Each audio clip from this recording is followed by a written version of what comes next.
एक बार फिर से स्वागत है। दोस्तों, आप अपनी लाइफ में कुछ नया सीखना चाहते हैं तो चैनल को सब्सक्राइब जरूर करिएगा। तो आज के इस वीडियो में हम आपको बताएंगे कि नवरात्रि में घर के मुख्य द्वार पर यानी कि दरवाजे पर अगर इस पोटली में बांधकर आप ये चीज़ें रखते हैं तो आपके घर में जो भी परेशानी है या घर में पैसे नहीं टिकते हैं या फिर कोई नौकरी में बाधाएं आ रही है तो ये सारी बाधाएं दूर हो जाएंगी। हर कोई चाहता है कि जीवन में सुख समृद्धि बनी रहे, इसके लिए लोग मेहनत और प्रयास भी करते हैं, लेकिन कभी कभी इसके बाद भी कुछ न कुछ परेशानी बनी रहती है। आर्थिक, सामाजिक और पारिवारिक समस्याएं हमारे जीवन में बनी ही रहती है। वास्तु विज्ञान की माने तो इनसे निपटने के लिए वास्तु के कुछ उपाय किए जा सकते हैं।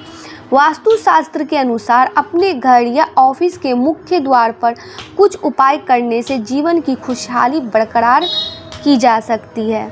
दोस्तों, वास्तु शास्त्र के अनुसार घर या ऑफिस के प्रवेश द्वार पर पानी से भरा कांच का बर्तन रखना चाहिए।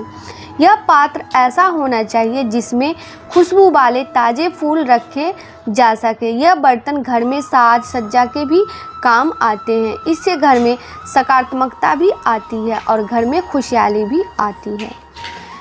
पीपल या आम या अशोक के पत्तों की एक माला बनाएं, इसे घर या ऑफिस के प्रवेश द्वार पर बांधें। वास्तु शास्त्र के अनुसार इससे नकारात्मकता दूर होती है, समृद्धि आती है। जब ये पत्तियां सूख जाएं तो माला बदल देनी चाहिए। घर या ऑफिस के प्रवेश द्वार पर लक्ष्मी जी के पैर बनाएं या बने बनाए पैर भी ला सकते हैं, लेकिन लक्ष्मी माँ के ऐसे पैर लगाने चाहिए जो अंदर की तरफ जा रहे हो। वास्तु विज्ञान के अनुसार इससे घर में समृद्धि आती है। मुख्य द्वार के नीचे बाहर की ओर देवी लक्ष्मी के लाल या पीले रंग के पैरों की चिन्ह बनाने से सभी देवी देवताओं की शुभ दृष्टि हमारे घर पर सदैव बनी रहेगी। ज्योतिष के अनुसार अशुभ ग्रहों का बुरा प्रभाव भी कम होता है। इसके अलावा हमारे घर पर किसी की बुरी नज़र नहीं लगती है। दोस्तों, घर के मुख्य और प्रवेश द्वार पर सात्विक बनाना भी शुभ फलदायी माना गया है। वास्तु के अनुसार स्वातिक लगाने से सौभाग्य और समृद्धि में वृद्धि होती है। घर या दुकान या ऑफिस के प्रवेश द्वार पर शुभ लाभ का निशान बनाएं, इससे रोग शोक में कमी आती है और सुख और समृद्धि में इजाफा हो। घर के अन्य दरवाजे से बड़ा रखना चाहिए। वास्तु के अनुसार घर का दरवाज़ा बड़ा रखना लाभकारी होता है। यह नकारात्मकता ऊर्जा को कम करता है। साथ ही दरवाज़ा क्लॉकवाइज यानी घड़ी की दिशा में खुलता हो, यह घर की समृद्धि में शुभ होता है। साथ ही मुख्य द्वार को जमीन से ऊंचाई पर रखने से घर में अधिक से अधिक रोशनी का प्रवेश होता है, जिसे घर में अंधेरेपन को दूर करने और स्वास्थ्य के हिसाब से बेहतर माना जाता है। यह भी ध्यान रखें कि सीढ़ियों की संख्या विषम होनी चाहिए।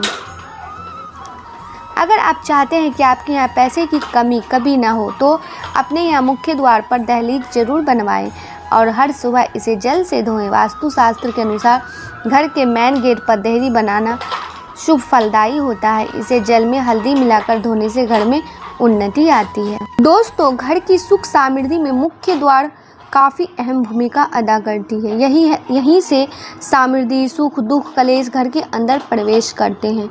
घर को बुरी नज़र से बचाने के लिए कई उपाय किए जा सकते हैं। इन उपायों को आजमाने से आपके घर में लक्ष्मी का आगमन भी होगा। दोस्तों, अगर ये आजमाइश नवरात्रि में करेंगे तो बहुत ही लाभकारी होगा। आपके घर का मेन गेट घर की खुशहाली में बहुत अहम भूमिका निभाता है। द्वार अगर शुभ लक्षणों वाला होगा तो घर में दरिद्रता का आगमन नहीं होता है, सफलता मिलती है, सकारात्मकता रहती है और वातावरण भी पवित्र बना रहता है। शुभ दरवाज़ा देवी देवताओं को भी आकर्षित करता है। कुछ उपाय कर इसे घर के लिए शुभ बनाया जा सकता है। की पवित्रता बढ़ाने के लिए सूर्योदय से पहले लाल कपड़े में एक नारियल और कुछ सिक्के बांधकर पोटली बना लें। ये पोटली दरवाजे पर सूर्य मंत्र ओम सूर्य नमः का जाप करते हुए बांध दें। इस उपाय से घर में गरीबी नहीं आती है। अगर लगातार असफलता मिल रही है तो मुख्य दरवाजे पर अंदर की ओर रुद्राक्ष की एक माला लटका दें। इस उपाय से सफलता मिलने की संभावनाएं बढ़ सकती है। महालक्ष्मी की कृपा चाहते हैं तो समय समय पर घर में भगवान विष्णु और महालक्ष्मी की पूजा करें। पीले फूल चढ़ाएं, साथ ही पीले फूलों की बंधनवार बनाकर दरवाजे पर लगाएं। यदि घर के सदस्यों को बार बार नज़र लगती है तो बुधवार या गुरुवार को एक नींबू और 7 मिर्च दरवाजे पर टांग दें। इससे बुरी नजर से रक्षा होती है। दुर्गा की पूजा में लाल रंग के पुष्प का उपयोग किया जाता है। दुर्गा पूजा में कमल, गुड़हल, गुलाब, गेंदा के फूल चढ़ाए जाते हैं। इस दौरान ध्यान रखिए कि कनेर, धतूरा और मदार के पुष्प भूल से भी ना चढ़ाएं। अक्षत। दोस्तों, नवरात्रि के दौरान पूजन सामग्री में अक्षत यानी चावल का स्थान प्रमुख होता है, लेकिन नवरात्र पूजा में अक्षत के प्रयोग में ये सावधानी बरतनी चाहिए कि चावल के दाने टूटे न हो। नवरात्रि के दौरान के आप जिस भोजन में देवी दुर्गा को भोग लगा रहे हैं उसमें लहसुन और प्याज का प्रयोग बिल्कुल भी ना करें। ऐसा करना शुभ नहीं माना जाता है, क्योंकि लहसुन प्याज को तामसिक प्रवृत्ति का भोजन पदार्थ माना जाता है। नवरात्रि में कलश स्थापना के लिए नारियल का इस्तेमाल किया जाता है, लेकिन ध्यान रखें कि कलश स्थापना के लिए टूटा हुआ नारियल इस्तेमाल ना करें। पूजा के लिए जटा वाले नारियल ही इस्तेमाल करें। दोस्तों, देवी दुर्गा की पूजा में कुछ फूल जैसे कनेर, धतूरा, हरसिंगार और मदार का इस्तेमाल वर्जित है। इसके अलावा चंपा और कमल के अलावा किसी अन्य फूल की कली नहीं चढ़ानी चाहिए। ऐसा करने से माँ दुर्गा की नाराज़गी झेलनी पड़ सकती है। माँ दुर्गा को हमेशा ताज़े, खुशबूदार और लाल रंग के फूल अर्पित करने चाहिए। माँ दुर्गा को बासी फूल अर्पित करने से बचना चाहिए। ऐसा करने की स्थिति में माँ नाराज़ हो जाती है। उनके क्रोध से घर की सुख शांति भी भंग हो जाती है। दोस्तों, नवरात्रि या अन्य दिनों में भी पूजा के दौरान माता रानी को दूब, बेल और तगर नहीं चढ़ाना चाहिए। दोस्तों, कलश स्थापना के दौरान कभी भी चटके या टूटे हुए नारियल का इस्तेमाल नहीं करना चाहिए। इसी तरह टूटी हुई लौंग भी अशुभ मानी जाती है, इससे पूजा का फल नहीं मिलता है। ऐसे में ध्यान रखें कि माँ को फूल वाली लौंग ही चढ़ाएं। पूजा पाठ में देवी देवताओं को अक्षत अर्पित करना शुभ माना जाता है, लेकिन कभी भी माँ दुर्गा को टूटे हुए यानी खंडित चावल अर्पित नहीं करना चाहिए। इससे देवी माँ नाराज हो जा सकती है। ध्यान रखिए कि अक्षत अर्पित करने से पहले गंगा जल से शुद्ध जरूर करें। नवरात्रि के दौरान माता रानी को केवल सात्विक चीज़ों का ही भोग लगाएं। भोग की वस्तुओं को प्याज और लहसुन के संपर्क में न आने दें। नवरात्रि में प्याज और लहसुन का इस्तेमाल वर्जित माना गया है। कोशिश करें कि माता रानी को घर पर बनी दूध की मिठाइयाँ भोग लगाएं। दोस्तों, आप घर में धन समृद्धि लाने के लिए नवरात्रि के दौरान देवी लक्ष्मी का ऐसा चित्रपट लाएं जिसमें वे कमल पर विराजमान हो। इसके साथ ही उनके हाथों से धन की वर्षा हो रही हो। कमल देवी लक्ष्मी का प्रिय फूल है। नवरात्रि में कमल का फूल या उससे संबंधित चित्र घर में लेकर आने से देवी लक्ष्मी की कृपा सदैव बनी रहती है। नवरात्रि के दौरान महिलाओं को घर में 16 श्रृंगार का सामान जरूर लाना चाहिए। श्रृंगार के सामान को घर के मंदिर में स्थापित करने से माँ दुर्गा की कृपा सदैव घर पर बनी रहती है। नवरात्रि के दौरान घर में सोने या चांदी का सिक्का लाना शुभ माना जाता है। सिक्के पर माता लक्ष्मी या भगवान गणेश की चित्र बना हुआ हो तो और भी शुभ होता है।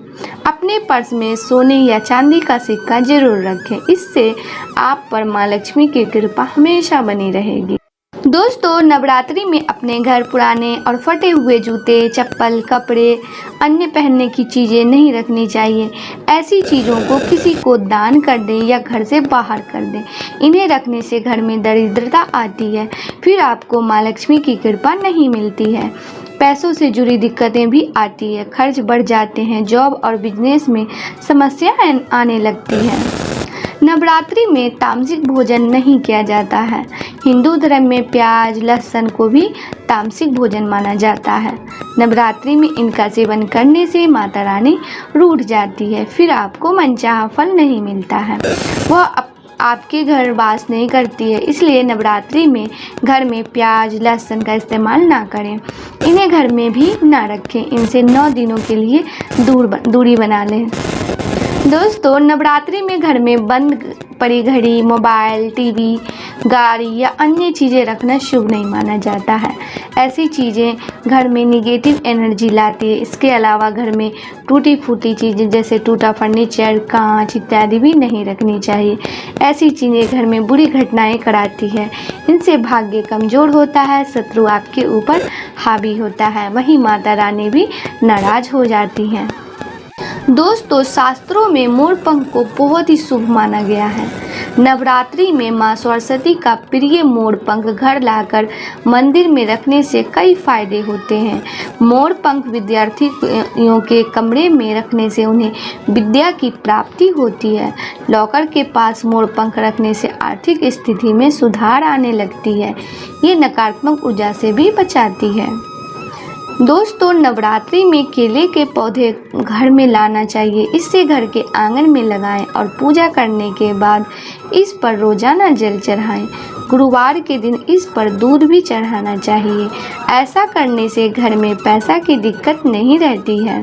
दरिद्रता से निजात पाना चाहते हैं, यानी कि गरीबी से निजात पाना चाहते हैं, उन्हें केले का दान जरूर करना चाहिए। दोस्तों, शारदीय नवरात्रि का हिंदुओं में विशेष महत्व बताया गया है। माता दुर्गा के 9 रूपों के पूजन को बहुत ज़्यादा फलदायी माना जाता है।